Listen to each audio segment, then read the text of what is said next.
ошол намазга эрте барган адам, барып ошол намазда имам менен такбир ула дегенге, биринчи такбирге жеткен адам, мына ошол адам урматтуу бир туугандар эмне мунафыктыгы жоюлат деген сөз. Анас ибн Маликин радиаллаху анху кала قال رسول الله صلى الله عليه وسلم من صلى لله 40 يوما في جماعة يدرك التكبيرة الأولى كتب له براءتان براءة من النار وبراءة من النفاق.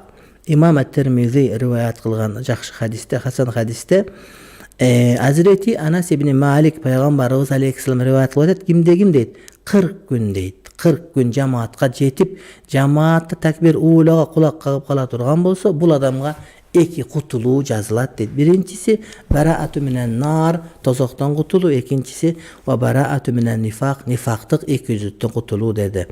Жанагы даватта 40 күндүк дават деген жанагы далили жок дегендер мына ушул хадисти билиш керек. Анткени даватка чыкканда жок эле деген тутуп келгени мына ушул багымдат намазында, урматтуу бир тууганым, ошондой эле жанагы 5 мал намазда, бул 5 мал намаз тешип 5 мал намазы жок дегенде ошол жамаат менен окуп, жамаатта дагы такбируллага жетет. Демек ошол адам мунафыктан, экижүздүүлүктөн жана тозоктон кутулган болуп эсептелет.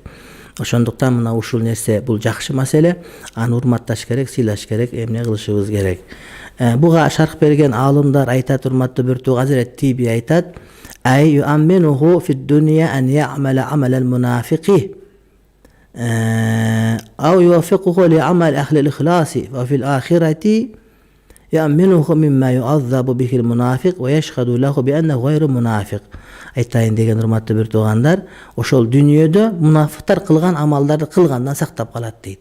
Мунафык болгондон сактап калат деген сөз, мунафыктардын белгилери бар. Мына ошол белгилерди кылгандан бул адам сакталып калат. Демек 40 күн 40 күн 5 мал намазга такбир уйлага кечикпей кулак кага турган болсо, бул адам тозоктон сакталат, жана бул адам иншалла мунафыктан сакталат. Мунафык кыла турган иштерди кылбайт, кеч калбайт, убадага турат, алдабайт, урушуп келсе катуу душмандык кылбайт, жана башка нерселер, урматтуу бир тууганым. Демек ушун нерсеге аракет кылышыбыз керек. Андан кийинки маселе хуснул хулук ва тафаккух фид-дин, адеп ахлактын жакшы болуусу жана динди окуп үйрөнүү. Адам динди окуп үйрөнгөн сайын мунафыктыктан алыс болот. Анан динди окуган болумуш этип коюп, өзүнчө бир-эки маалымат алып, ошо менен диндин баарын билип алдым деп, бир-эки аят окуп коюп жүрө берген менен бул диний илим эмес, фыкых илимин, акида илимин окуп, туура илимди окуп, динди окуса, ошол адам барып мында мунафыктык чыгат. Ошондой эле адеп ахлакты оңдогонго аракет кылуулары зарыл болот. Ана Аби Хурайра радиаллаху анху кала Расулуллах саллаллаху алейхи ва саллям хаслатани لا تجتمعان في منافق حسن صمت ولا فقه في الدين. Эки түрдүү касиет бар. Ушул эки түрдүү касиет мунафык адамда чогуу болбойт дейт. Бул эки касиет бир адамда болсо, демек ал адам сөз мунафык эмес. А мунафык адам ушул экөөнүн бирөө болушу мүмкүн, бирок экөөнү тең чогулта албайт. Биринчиси дейт, хусну самтин, жакшы адеп ахлакта болуу, экинчиси динде факих болуу дейт. Динди туура түшүнүп, анан дагы жакшы кулук мүнөзү болсо, демек ушул адам мунафык эмес деген маани келип чыгат.